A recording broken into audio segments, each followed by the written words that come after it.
Sibuknya ya Ya.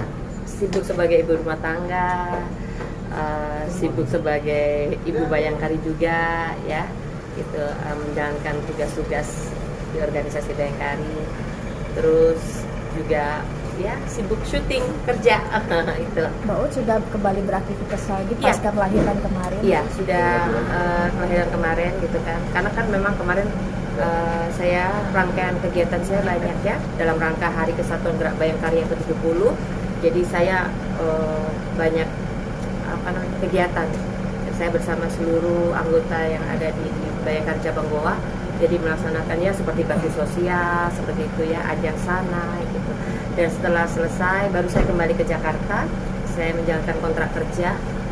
Dan insya Allah sebentar lagi juga akan mengeluarkan single terbaru, mohon doanya.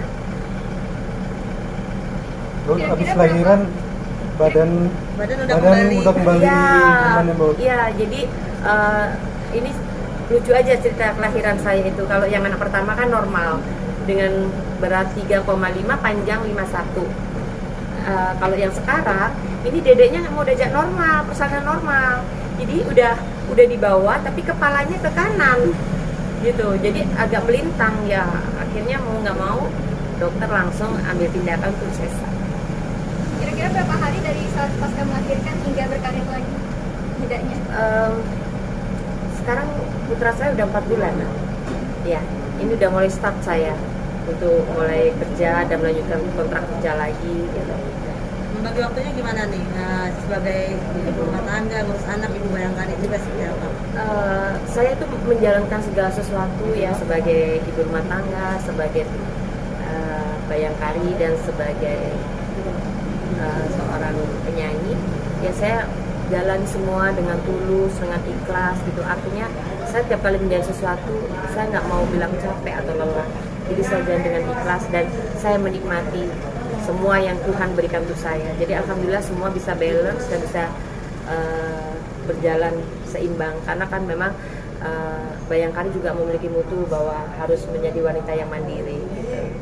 Keputusan yang sulit nggak sih untuk balik lagi ke entertain? Sebenarnya nggak ada yang sulit. Makanya selalu saya di Instastory saya atau di Instagram saya itu selalu saya bilang bahwa ya Allah aturkan yang terbaik untuk saya. Karena sebaik-baiknya kita manusia mengatur waktu kan Tuhan paling baik mengatur. Jadi selalu diberikan terbaik waktu-waktunya itu. Alhamdulillah saya nggak merasa kesulitan. Saya juga dibantu oleh ibu-ibu bayangkari yang ada di cabang Goa, begitu luar biasa, gercep dan pokoknya best deh gitu kan. Jadi saya merasa alhamdulillah bersyukur karena dipertemukan dengan ibu-ibu yang luar biasa, yang baik gitu. Tapi nggak menetap di sana Dan ya? saya juga bersyukur karena diberikan para ibu-ibu pimpinan yang luar biasa, baik, bersyukur sekali. Kenapa Mas? Nggak menetap di sana untuk Saya suami? menetap di sana. Jadi saya balik ke Jakarta gitu kan, nanti kembali lagi. Karena kemarin si kecil kan belum genap 2 bulan, jadi nggak boleh terbang. Jadi saya taruh di Jakarta sama mami saya, sama si mbaknya. Lalu saya tinggal baru 3 bulan setengah, baru saya balik lagi ke Jakarta. Nah nanti mau saya balik lagi, mau acara akikahan di sana. Karena belum saya akikahan. Kapolres. Iya. Iya. Iya. Kapolres. Udah tahu.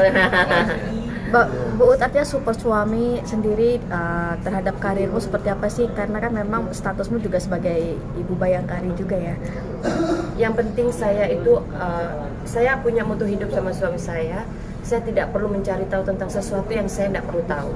Saya tidak perlu mendengarkan sesuatu yang saya tidak perlu dengar. Artinya di sini garis besar bahwa tidak mau mencampuri urusan orang lain, tidak mau membuat statement-statement yang nggak ada yang merugikan orang lain gitu. Artinya seperti itu. Jadi saya hanya fokus, saya mendoakan suami saya agar bisa diberi keselamatan, kesehatan dan juga diberikan kemudahan dalam menjalankan amanah dari Allah, tugasnya sebagai abdi negara. Dan sebaliknya saya juga begitu, saya sebagai istri yang mengabdi sama suami, jadi memberikan yang terbaik dengan kekurangan saya, karena saya banyak kurangnya dibandingkan lebihnya gitu kan, karena tidak sempurnaan milik saya gitu, seperti itu. Jadi saya selalu berkata bahwa saya kan memang orangnya tidak bisa dibikin kamuflase gitu, artinya ya saya ya begini ini gitu loh, mau jadi apa, nanti diangkat derajatnya sama Gusti Allah mau jadi seperti apa, ya saya seperti ini gitu loh. Nggak bisa saya misalnya dikasih sedikit tinggi derajatnya langsung berulah, bergaya, atau nggak bisa, karena memang saya mau jadi diri saya sendiri dan saya orang yang sangat simple dan simple.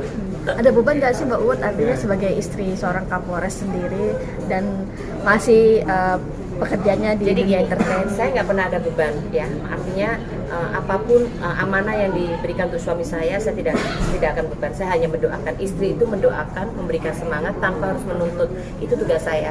Cuman kadang-kadang saya di sini kan biasa ada kasus ya di wilayah di daerah itu, tapi saya sering diserbu sama netizen. Saya sering diserbu, misalnya ada seperti apa, pokoknya ada masalah apa gitu selalu, Mbak Ut tolong dia disampaikan ke Pak Kapolres begini-begini. Mbak Ut kenapa sih ini kok belum ditangani, Mbak Ut kan ini. Tapi mohon maaf, saya tidak akan menjawab karena itu bukan kapasitas saya. Seperti itu ya. Jadi itu bukan kapasitas saya, jadi saya nggak berani jawab. DM saya penuh banget kalau lagi ada masalah apa gitu ya. Maksudnya masalah itu artinya misalnya ada perampokan, ada misalnya ada yang ditusuk atau ada pemukulan gitu. Pasti DM ini gimana Mbak Ut, ini bagaimana ini. Nah kan saya nggak jawab gitu kan, karena memang bukan kapasitas saya untuk menjawab gitu. Itu kan untuk kedinasan gitu loh. Tapi risih nggak itu kalau kayak Saya nggak risih. Jadi kalau kita sudah gini Mas, kalau kita sudah dijodohkan, memang suami saya sudah jodoh saya dan kebetulan jodoh saya adalah abdi negara, bekerja sebagai polisi, ya saya harus tahu konsekuensinya, gitu kan. Nah makanya kita kan juga ada lambang kita di Bayangkari itu ada Cupu Mani Astagina. Di situ yang saya harus pedomani seperti itu. Makanya saya harus bisa menempatkan diri dimanapun saya berada seperti itu. Tapi DM itu dilaporkan ke suami nggak? Dikasih tahu ke suami nggak? Enggak, saya nggak ngasih ke suami karena bagi saya itu saya baca, saya nggak tanya ke suami karena kan pasti suami sudah tahu duluan sebelum saya tahu, karena itu urusan kedinasan. Jadi saya nggak mau ikut campur di ranah kedinasan karena tugas saya di sini hanyalah mendampingi suami, mendoakan suami, mudah-mudahan selamat, dijauhkan dari mara bahaya, dijauhkan dari orang-orang zolim gitu. Seperti itu sih. Dan kita keluarga saya menjadi keluarga yang samawa, adem ayem, tentrem, margani rahayu, itu yang saya minta. Saya nggak pernah menuntut sih Mas. Saya orangnya nggak terlalu banyak keinginan sama suami saya sampai detik ini. Boleh kalau ditanya misalnya ketemu suami saya pernah meminta sesuatu apa, saya nggak pernah, karena saya nggak pernah minta keinginan. Minta saya hanya satu, gitu. Jadilah suamiku sampai akhir hayatku, mencintaiku dengan kesetiaan. Cuman itu saja.